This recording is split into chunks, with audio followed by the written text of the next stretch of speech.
Paz do Senhor, bom dia a todos. É o seguinte, hoje nós estamos com mais um vídeo aqui, difícil e às vezes gera até polêmica, tá? Mas é a respeito a pastoras e diaconisas, né? Obreiras, consagrar, separar pastoras e diaconisas.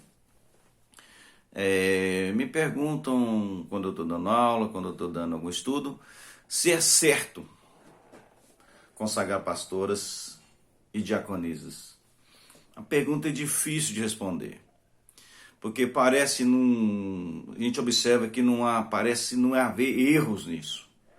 Não é pecado, não há erros, né? Igrejas que não consagram pastoras, tem igrejas que consagram pastoras, diaconisas.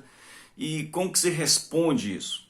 Como se vira a pessoa? A pessoa pergunta se é certo consagrar uma pastora, ou se é certo separar diaconisa. É certo ou não?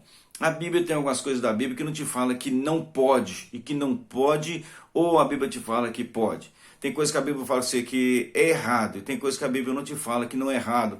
Você tem que estudar e entender, né? Pela lógica bíblica, pela harmonia da Bíblia, pela inferência da Bíblia. Você vai estudar e entender.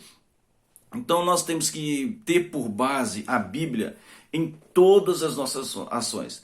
Toda conduta da igreja, todo modelo da igreja que você precisa está no livro de Atos, está no documentário, está nas cartas paulinas. Então toda a referência, todo o estilo da igreja, você tem na Bíblia Sagrada. Qualquer coisa que sair fora disso aí é uma ruptura, é um avanço, é algo extra-bíblico, algo que você não consiga justificar.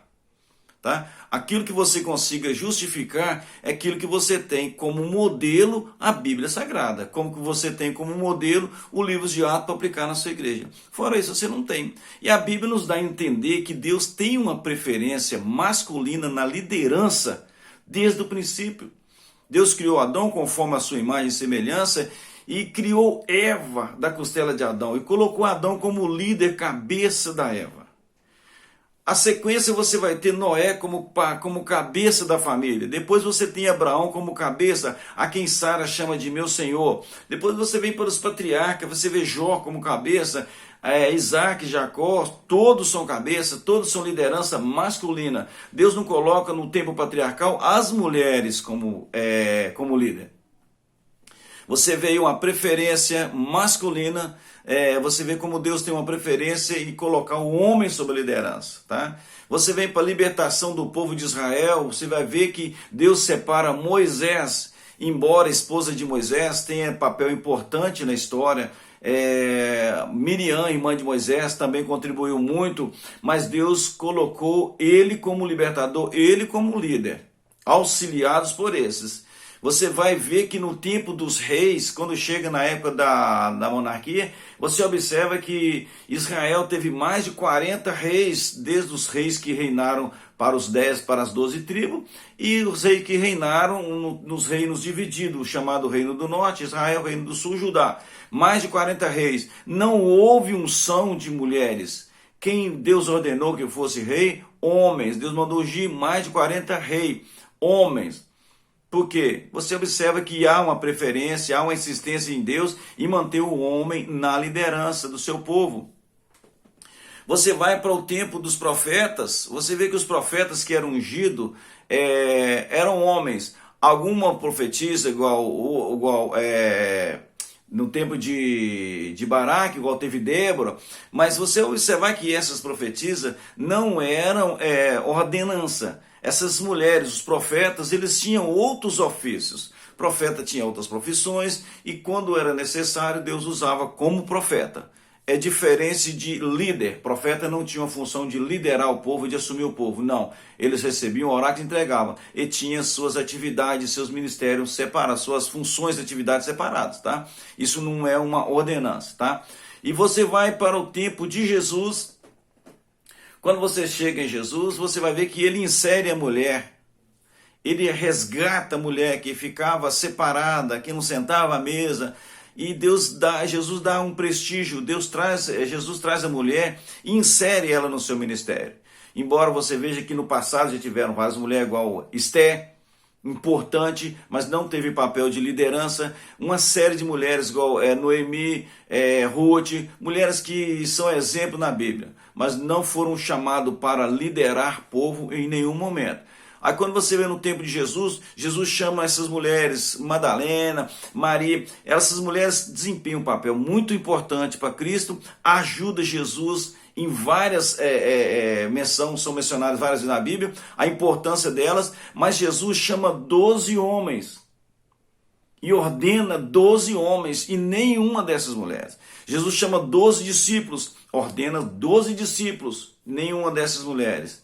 Observa que elas eram mencionadas e importante, mas não existe aqui uma preferência de Deus colocar elas como líderes, tá? Jesus separa 12 discípulos.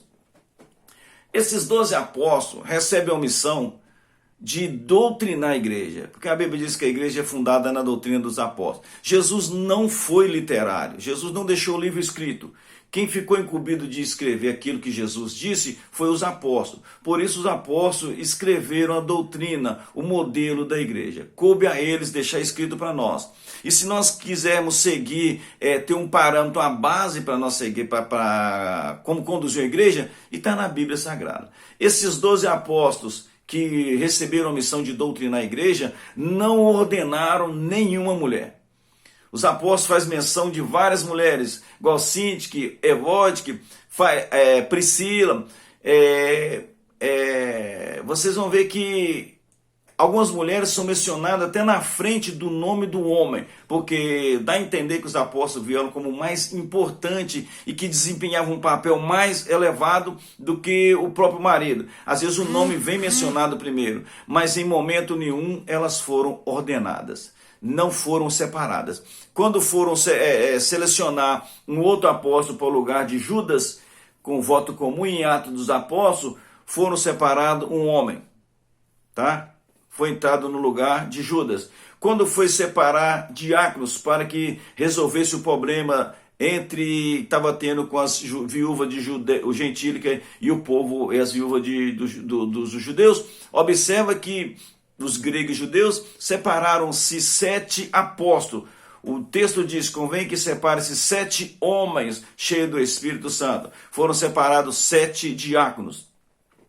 Paulo instrui que aquele que deseja o episcopado, boa coisa deseja. Paulo dá as instruções como que esse homem deve ser. O comportamento, marido de uma só mulher, uma série de informação, homem. Então você vai achar na Bíblia, de Gênesis a Apocalipse, Deus inserindo no tempo patriarcal, no tempo da lei, no tempo da graça, na dispensação nossa agora do Espírito Santo, a preferência em Deus estabelecer homens na liderança e não mulheres na liderança, tá? Portanto, meu querido, você tem uma base bíblica, um modelo bíblico a ser seguido. Quanto às pastoras de hoje, quanto às diaconisas de hoje, está certo ou está errado? Eu não sei te informar se isso é uma ruptura ou se isso é um avanço.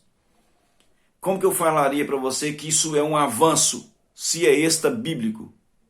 Como que eu te falo que é uma ruptura? Que eu não sei se isso é um avanço do Evangelho. Então, o que nós temos que entender é o seguinte: o que você quer seguir de modelo para a sua igreja está na Bíblia Sagrada, está na Carta dos Apóstolos e está no documentário chamado Ato, a História da Igreja. Você quer seguir, segue aquele modelo. Hoje, o que nós temos hoje de pastoras congregando, liderando grupos, o que nós temos de diaconisas servindo e trabalhando, nós não temos base na Bíblia. Não existe esse modelo na Bíblia. Tá certo ou tá errado? Julga quem quiser. Considere da sua maneira de pensar. Uma coisa é certa. Isso é extra bíblico. Não tem esse modelo na Bíblia. Simplesmente isso. Ok? Que Deus te abençoe.